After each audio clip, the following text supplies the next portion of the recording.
potentially another 200 members of staff being made redundant, more cutbacks. You've spoken before about the responsibility you feel. Do announcements like yesterday just drive home how important it is for you and your team to succeed? That is clear. We have to, of course, we have to address all the problems in the club. But one important piece of this moment is to understand how we get this situation. We'll get back to our illustrious manager Rúben Amorim in just a quick second. But remember, if you like this video, please like, share, and subscribe. Don't forget to click the notification button so that you know when the next Big D video hits. And also, don't forget, if you've got something to say, if something is bubbling up inside of you that you need to express, the comment section is for you. Big D reads all of the comments, and he's very curious to read what's on your mind. Anyway, in this clip, it's going to be the pre-match press conference of our illustrious manager, Rúben Amorim, and he's going to be talking about all the redundancies and the job cuts and all that interesting stuff that's been going on in the background, as well as talking about the game against Everton and, you know, what players are available for the Ipswich game. Anyway, stick around after the clip because the Big D is going to be giving his thoughts on what Rúben had to say. Here he is. Actually, another 200 members of staff being made redundant, more cutbacks. You've spoken before about the responsibility you feel. Do announcements like yesterday just drive home how important it is for you and your team to succeed? That is clear. We have to, of course, we have to address all the problems in the club. But one important piece of this moment is to understand how we get this situation. I mean, it has to do a lot with the lack of success with the football team, because I think we are the engine of any football club. So I just want to help the club in my department is to improving the team and improve the players and to have success. I realise your responsibility is the first team, but members of staff that you have to interact with, they are affected. How do you deal with that? Because obviously that can't help morale around the football club. It's always hard. For everybody, they see the friends and the teammates, as you can say, losing their jobs. But again, we have to focus what I can do to help the club in this moment, and we as a club has to understand what we did wrong to get this situation. So we need to think in solutions in this moment. Rúben, does the mood and the reaction to announcements like yesterday, does it make your job harder to win football matches? No, it's harder enough. We know that this year was like really hard for everybody, and we did as a club a lot of changes. And then when you are doing the changes, if you have a football team that is playing well and are winning games, it's in certain way it's easier for the fans and for everybody to feel that changes. But in this moment we are in the difficult period inside of the club and inside of the pitch. So we have to fight against this feeling, and we have to do our job, and we're trying our best in this moment to help the team to perform better. Rúben, still lots of negativity following Saturday's results at Everton. Lots of analysis over the weekend about your side's lack of pressing in the opponent's half and how your second half performances seem to be much better. How's your analysis of that? It's hard to when we see the game, and I know, you know, guys, and even the players know that we had lack of intensity. We improve not a lot in the second half, but the small things of second ball, we didn't lose so many possessions without any pressure.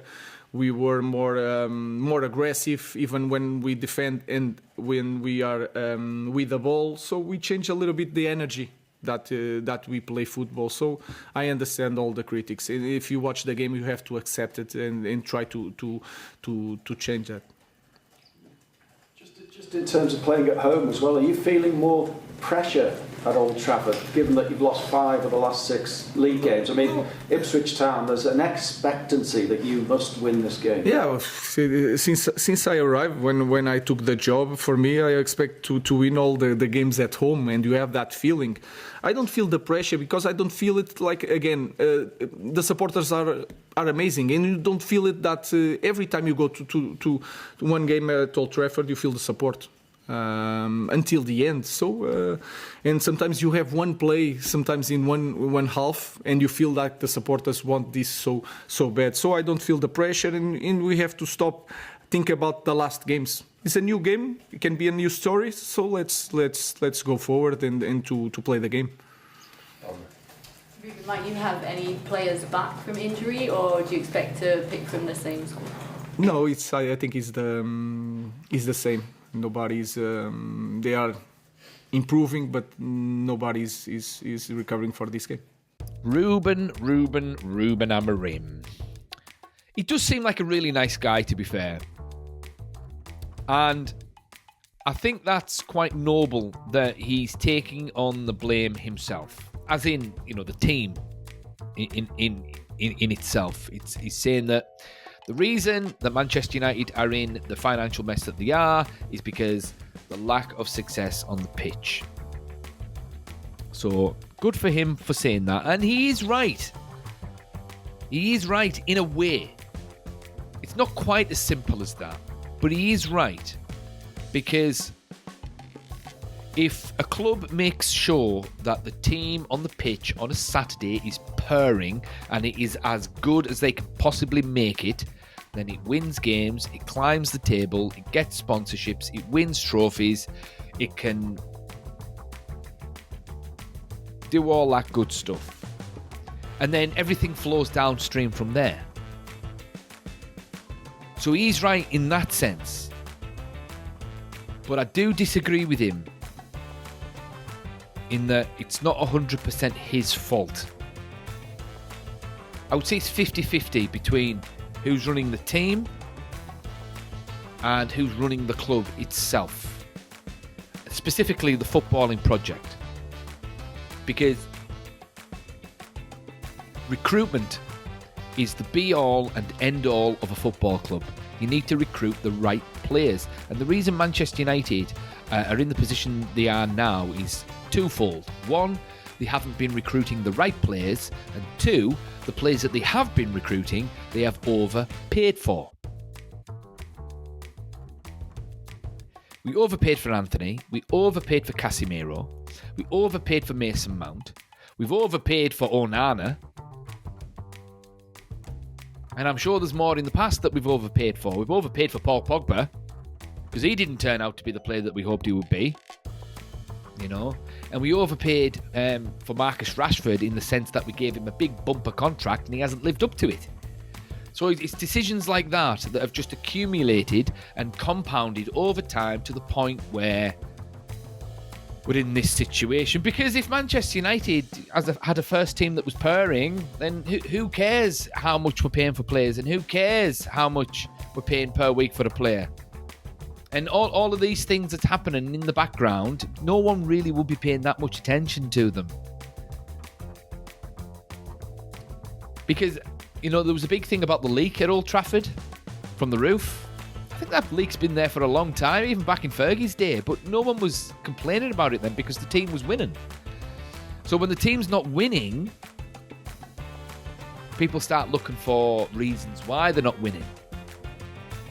Or they start looking at the negatives, or the team's, the club's backwards. Look at the roof. Or the club's backward. Look what it's doing to all the staff. The one thing Manchester United are not doing correctly is sorting that first team out, or haven't done correctly, sorting that first team out to the point where it can challenge for the Premier League and the Champions League.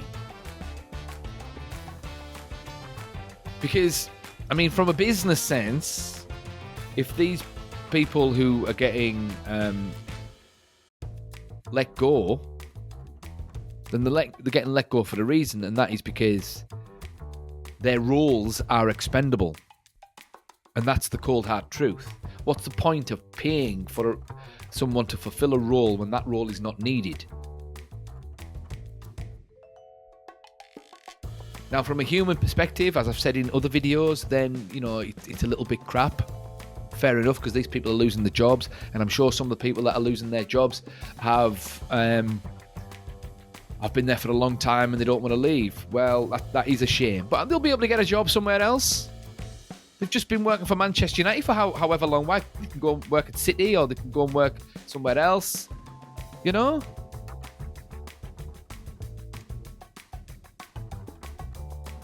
And also, I imagine that they'll get a nice little bumper payoff as well. So yeah. But yeah, so I mean, I like what Rúben Amorim said there. He's taken on responsibility, and I like the fact that Rúben Amorim has taken on responsibility from day one. He's saying, we're playing this way, I'm not budging. You players are going to live up to my standards. I'm not budging. If you don't, you do not play. Things happening in the background, it's because the team is not doing well. It is our fault. I like that.